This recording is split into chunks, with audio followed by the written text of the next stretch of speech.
Welcome to Salon Conversation. My name is Lisa Conway and I'll be your host. For many people, the salon is a space where you take time out for you.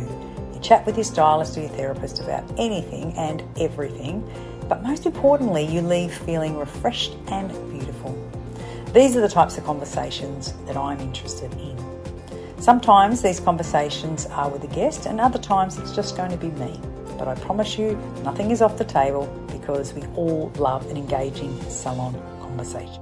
A podcast, hey? This is another one of my episodes and one that's really dear to my heart because it tends to make people laugh or cringe. And the topic is dumb tax. Oh, what a topic, dumb tax. Okay, so the way I explain dumb tax is it's something that you do that you have to be taxed on later on, ongoing, that you're taxed on. So it's not that you would make a mistake and you fix the mistake and then you're done. It's kind of a decision that you didn't make or something that you wished you made and then you paid for it dearly, on and on and on. Right, so a dumb tax, I'll give you two examples of what I've come across in salons, dumb tax. One was discounting, right? And I can tell you a couple of stories actually about discounting, but the greatest one of all was a person. I'll try not to say if it was a male or a female because what I hear is private and I don't ever want to share it, but I also want to share it because I think it helps you to understand. So quite often we do a discount report and some people have a lot of people on their discount list for many, many reasons. And quite often they're historical clients. So in clients that have been coming to you for a while. Right. And so they started coming to you and I've heard many, that was my first client. I was 15 when I did her and I'm 40, so I do appreciate that we work with people and that's okay. But I also think there are things that will hold you back. And one of them is not collecting the money that you're entitled to. So this particular person had a history of clients that were, a lot of them were friends of his family, like his mum and things like that. And he'd got them to come into his life while he was learning his trade. Oh, that I said a he, so I've already told you, right? So the problem was that he was doing those clients since he really didn't know what he was doing. And so he started off at a particular low price point. And then he just grew and grew and grew and demand for him grew and all of that. And then he moved, which his location in the end when I worked with him was like about an hour away, right? It was a big oof. So these historical clients that were paying a price that was probably when he was a third-year apprentice, not a 40-year-old person, he might have been 40, but, like years down the track.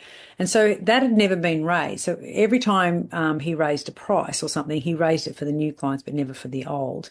And, it's your business and you do what you like, but I think there is a problem with that because at some point someone's going to be at the till and see that the till is an old word, but paying at their exit and they're going to hear the person say $49 when they paid $89. Like, you're just at risk. And I think of something going wrong and it's favoritism. Okay. And it's a bit like, what you're really saying is, I love you, so I give you a discount. That's really what you're saying. But there's so many other things that you are saying. You're saying that I value your financial situation more than mine. Now you might go, I'm not what I'm saying you are.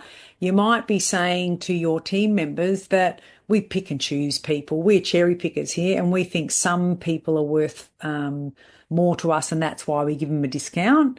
You might also be saying that I don't have the balls to charge correctly. There's a lot of things that you're saying. And so I want you to take this time and write down on a piece of paper what you think you're saying when you give someone a discount, even though I know that your heart says, I want to look after this person. And I'm not saying don't look after that person. I'm a big softie too, but I also think I was very lucky that my sister gifted me the information before I opened the salon. She had a clothing store and she said it's full price or it's free. And I went, wow. And that was such a lovely thing for her to give to me because I thought, do I want to do this person's hair for free or do I want to do it for full price? Like most of the time it's full price. So one of the things that I find is quite hurtful is some of our friends ask for a discount or a favor or something. And I think, well, you do nothing for my business, right? And when you look at your numbers and you do anything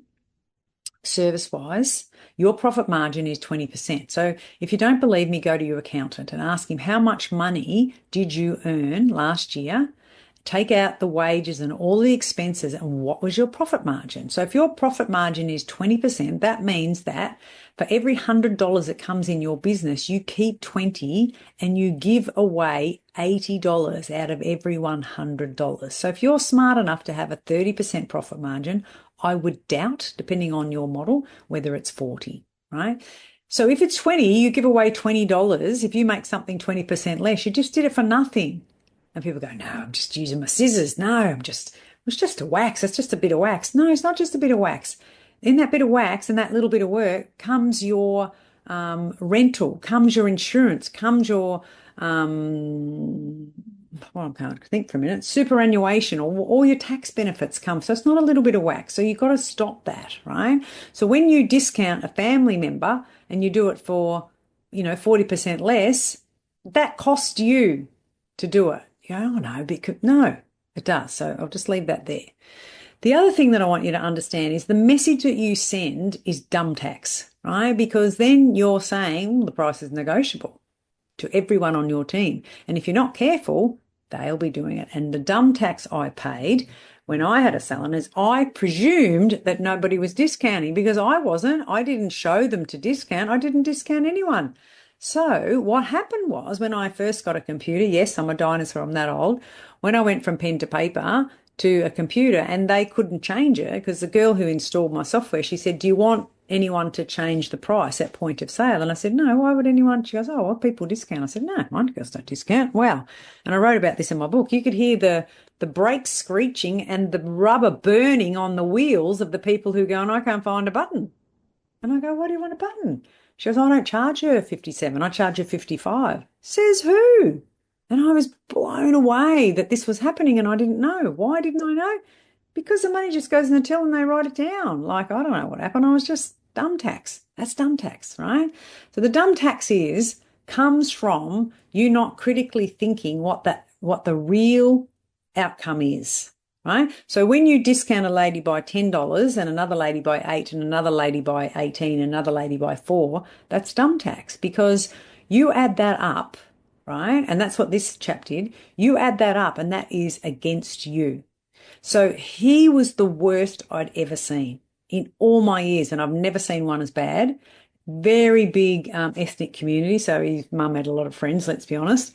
And all of them got a discount because they either fell into 3 brackets. They'd been around since the beginning of his career. They travelled an hour to come to him, or they were his mother's friend. End of story. Do you know how much that was in 1 year? Talk about dumb tax. 38,000 Australian dollars. Wow. Right? And you know the worst thing is he argued with me tooth and nail that he wasn't prepared to change, that he didn't do it for money and whatever. And I said, collect the money and cut it up and give it to one of these friends and make a difference in their life. But I said, I'm telling you, when something's $150 and you say make it $130, you didn't change that woman's life at all. That way of what you believe is showing her that you appreciate and that you love her and you want to look after her. What does $20 do? Seriously. Like even over a year, let's say she comes 10 times a year, 10 times 20, what's that? Nothing. So collect the money and give a lump sum to someone. Give a lump sum to someone who's just lost their job or something and go, here's 2,000. Like 38,000 is a lot of money to make a lot of difference in a lot of people's lives. So stop making it in little differences of $10 that they don't even know. And we did dissect it and we took it from that to, we made it better, right? I don't know what we did in the end because I forget shit. But what we did was we cut and dissect who he wouldn't and who he would. And there was thousands of savings, right? And the saddest part is another part of the dumb tax, is those people had no idea they were getting a discount. And they said, with a very strong Italian accent, silly you boy, why? I come because I love you, not because you give me $10 less. And I thought, wow, right? That's dumb tax. So dumb tax is not doing the critical thinking about the behaviour that you're doing that you'll pay ongoing and ongoing. Now, if he hadn't had me in his business and helping him, like, Oh, that's why I get so frustrated. People go, oh, I can't afford a coach. I think, do you know how much I charge? No, that's dumb tax. Then do you know how much money I could save you and how much money I could make you? No, that's dumb tax. So what I'm saying is that the critical thinking that stops you taking action or continues you to do an action that is just dumb, and then you pay the tax, right? So that was like the world's worst discount. Another one was classic. This is what some of you do too, but she comes every week. Barbers are good at this. He comes every second week. Well, that's his problem.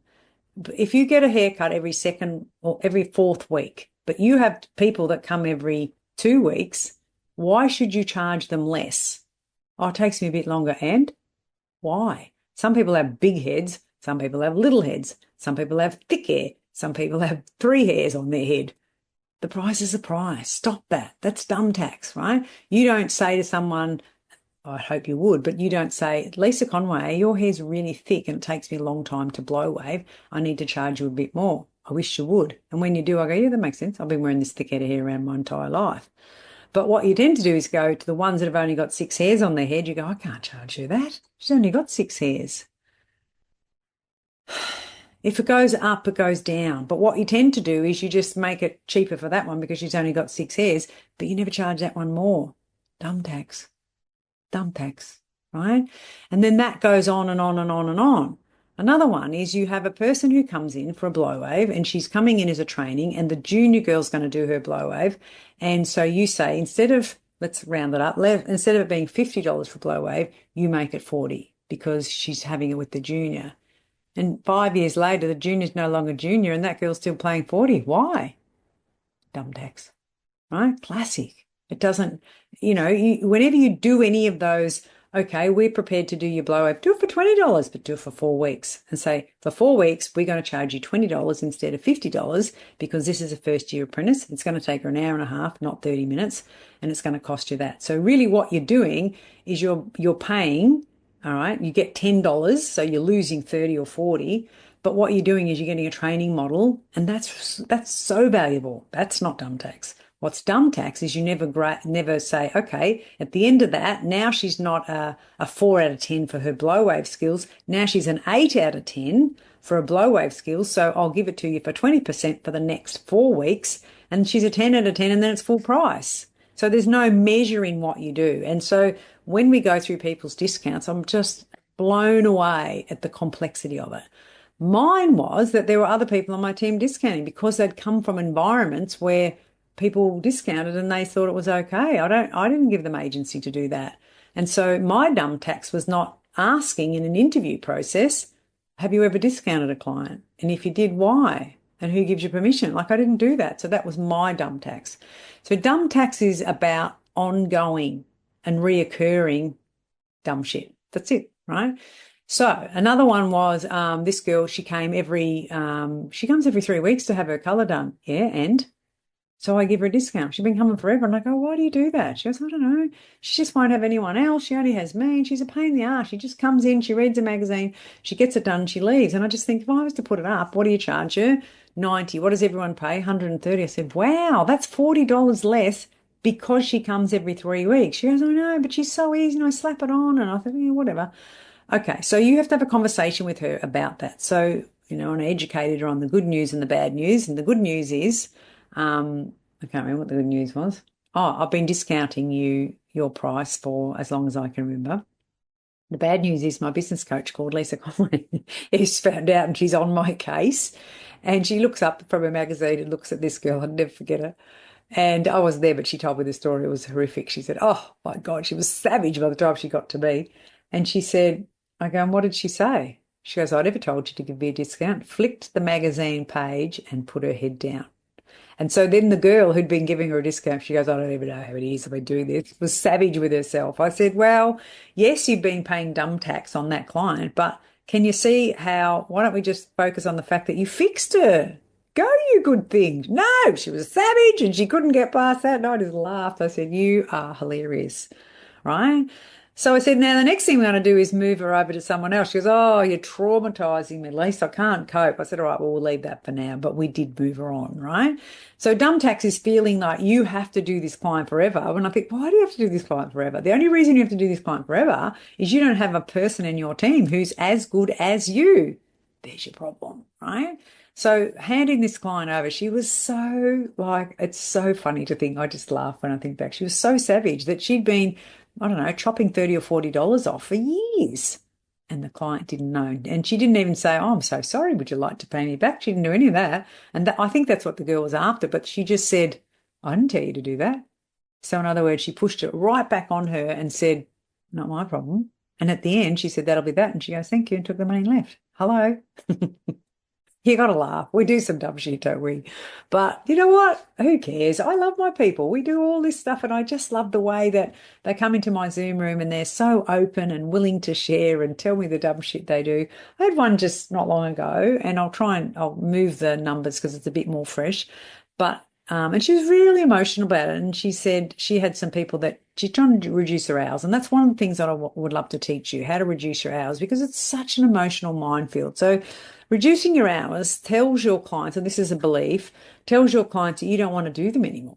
And this girl said to me, I've been doing that girl since I was 15, this woman since I was 15. And I said, I know, but you also have to understand that your journey is going to change, and so at some point, do you accept that you won't do that lady's hair? Like at some point, you have to accept that the relationship will, come apart. Now, whether it's you stop hairdressing or she moves overseas or God forbid dies or something, you have to accept that this relationship's going to end. But what I find is it's harder for the hairdresser or the beauty therapist to end the relationship, or it's harder for the hairdresser or the beauty therapist to say, I can't do you at that time anymore because now I have a meeting every Tuesday at 9 o'clock with Lisa. And that's when you come for your, waxing or whatever you have done. Like they can drop out of your appointment book like that and you don't give a thought about it. But for you to drop out of theirs, or not even drop out, just remove them to another place, like you feel bad about that. And I think, don't, right? So we had this conversation around the historical payments that she had. And because she was at home in a salon and then she's gone to a shop front. So there's a big, long history of her and this person who's older than her, more, like she said, a motherly figure to her. And she said, and then she started to well up. And I said, what is it? She said, I don't want to cry in my Zoom because, I want to get on with it. And I said, no, I think it's important that you tell me. So she said, when COVID was on and everyone got shut down and that, this lady gave her an envelope full of money. And she said, I want you to have this and I don't want it back. She said, this is because I'm in a really good place now and COVID's not going to affect me, but I can see how it's going to affect you. And I just think, go to the supermarket and buy whatever you want for the kids. And so that took a while to get it out, but you just think, wow. And so this is why it's so hard for us to say, you should be paying $80 instead of $50 or whatever it is, right? Because she's fixed on this memory of the kindness of this woman. The reason the woman was kind to her is she loves her and she wants to see her succeed and be happy and grow. That's why she gave her the lump sum of money with no strings attached. But I said, you have to have a conversation with that lady and explain to her what you're wanting to do, because coming off the floor is a big part of your progress. And now your children are getting older and you need to be more flexible and not stuck to the business. And I said, she gave it to you because she's a beautiful human being. She's not going to stop you. She goes, well, I can fit her in and I will, but you need to charge her the right price. She goes, I know. But she said, I'm just, I'm scared. And I said, just be open and honest and talk to her like you spoke to me. I said, like, if you take that lady out of that spot, let's say she takes a half an hour, if you take that lady out of that spot and you replace it with the lady who plays full price, you've had a really big win. And at some point, the relationship between you and the client will end. You're not saying it will end, and I'm asking you to just let me help you, give you options. So the option is she pays full price and she stays in your column. The other option is she pays probably what she is, but it's with a more junior person. Is that an option? She said, absolutely an option. I said, do you know she wouldn't have the junior? She goes, no, actually I don't. I have her because she was gifting me something. I said, see, so you've got it all tangled up in an emotional story that you don't even know the whole facts. So I said, I want from you a list of your discounts and I want you to ponder on why. And that's thumbtacks because you don't even know. Like the fear is that we'll lose a client, and we don't want to lose a client because it's like a grieving process. It's a loss.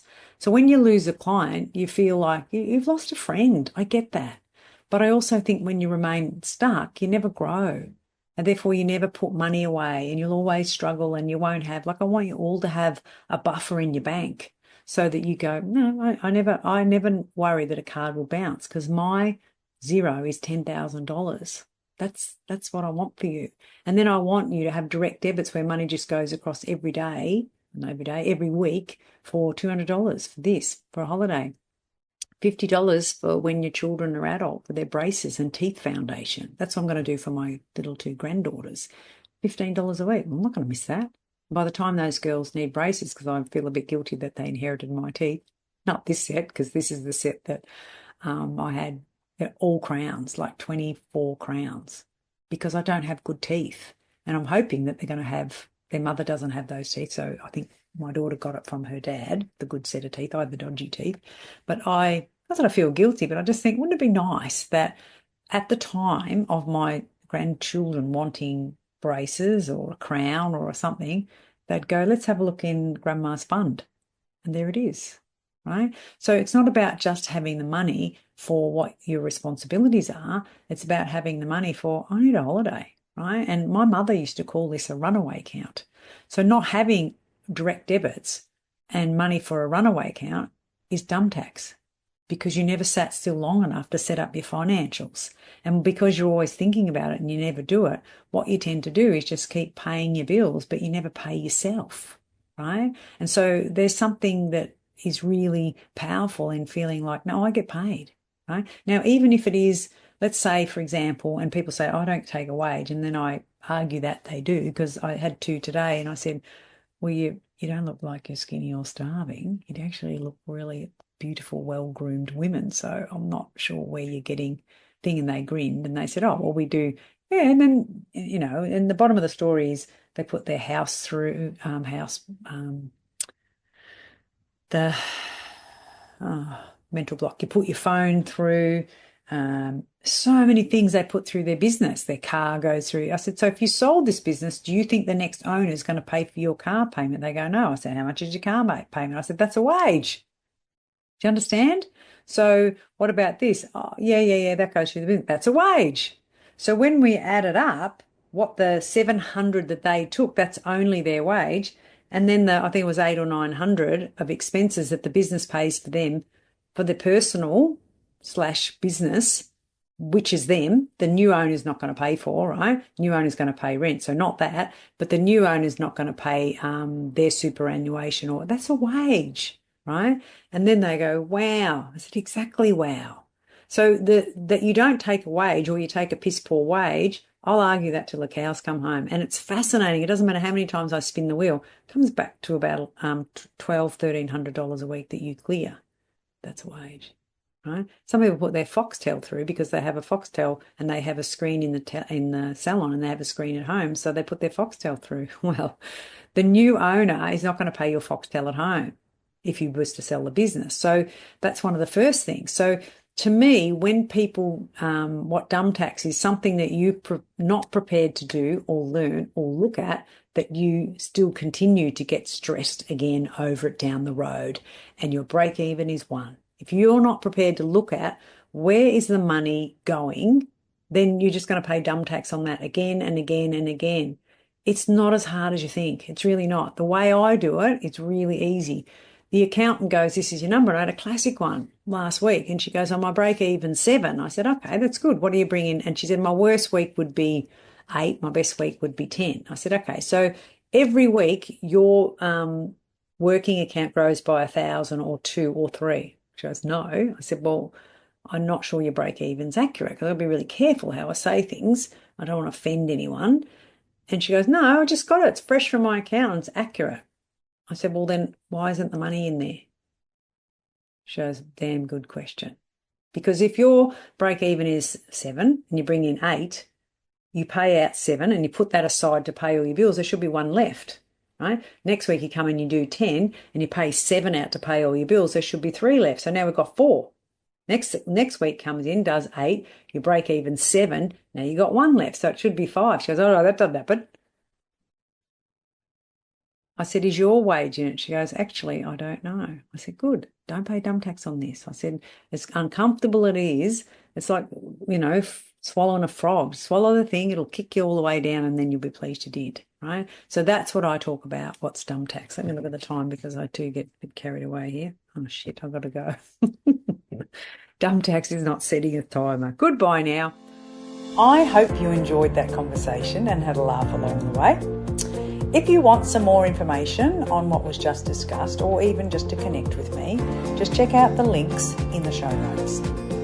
Also, it would mean the world to me if you would like and share this podcast so that we can continue to grow together. I'll see you all next week.